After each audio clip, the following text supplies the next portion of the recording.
ఓం శ్రీ కార్తీక దామోదరాయ నమ. కార్తీక పురాణం 30వ అధ్యాయం.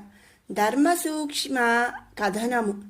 ఋషులు అడిగిరి, ఓ సూత మహర్షి, మాకు పుణ్యమైన హరి మహాత్యమును చెప్పితివి, ఇంకా కార్తీక మాహాత్యమును వినగోరితిమి, చెప్పవలసినది.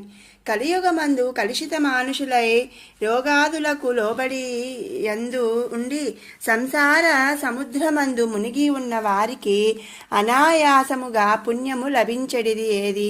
ధర్మములో ఎక్కువ ధర్మమేది? దేని వలన మోక్షము సిద్ధించును? దేవతల లోపల ఎక్కువ దేవుడెవడు? ఏ కర్మచేత మోహము నశించును?